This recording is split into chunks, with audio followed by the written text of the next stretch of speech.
ازيكم يا احلى متابعين؟ عاملين ايه؟ يا رب تكونوا بخير وبصحة وبسلام.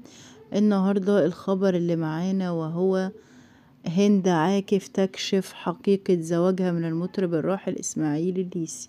تعالوا بينا نشوف التفاصيل، بس قبل ما نبتدي الفيديو ما تنسوش تصلوا على الرسول عليه افضل الصلاة والسلام، وتكملوا الفيديو للنهاية فضلا منكم وليس امرا عشان تعرفوا التفاصيل. انتابت الفنانة هند عاكف حالة من الانفعال الشديد جراء تداول أخبار وإشاعات سخيفة تزعم زواجها سرا من المطرب الشعبي الراحل إسماعيل الليثي، وهو ما نفته الفنانة بشدة، مؤكدة أن هذه الشائعات مسيئة لها ولأسرة وسمعة الفقيد. وقالت الفنانة هند عاكف خلال مداخلة هاتفية مع الإعلامي عمرو حافظ ببرنامج كل الكلام المذاع على قناة الشمس: أولا أنا أقدم واجب التعازي لزوجته شيماء ولأسرته المحترمة ولكل محبينه وأصدقاء، الله يرحمه يا رب، مؤكدة أن إسماعيل الليثي بالنسبة لي زميل فاضل وأخ محترم، وكنت أقابله أثناء تواجدي في حفلات يغني فيها أو واجب عزاء، لكن أكثر من كده أنا ماليش.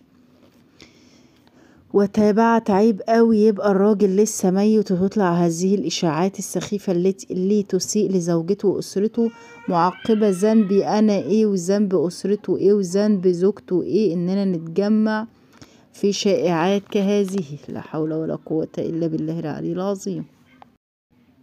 وكشفت الفنانة هند عاكف عن شعورها بأنها مستهدفة بما أسمته حملة ممنهجة، حيث قالت: أنا بقالي دلوقتي من تاني يوم افتتاح المتحف المصري وأنا بواجه شائعات وحملة ممنهجة عليا، حملة ممنهجة غير عادية، كل يوم فيديو جديد وكل يوم إشاعة جديدة.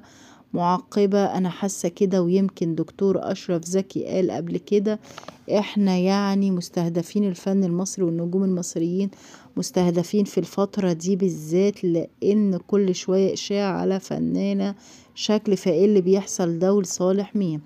أكدت أن المستشار القانوني أشرف فرحات اتخذ إجراءات قانونية ضد مروجي هذه الإشاعات، وخاصة الإشاعة الخاصة بالمطرب الراحل إسماعيل الليثي لأنها تمس السمعة.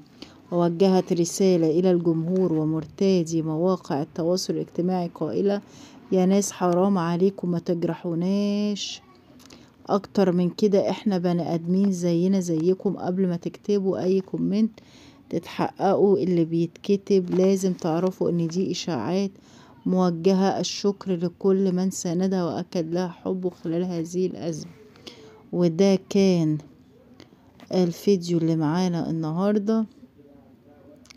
دمتم بأمان الله وحفظه، اشوفكم في فيديو جديد وخبر جديد، ويلا مع السلامة.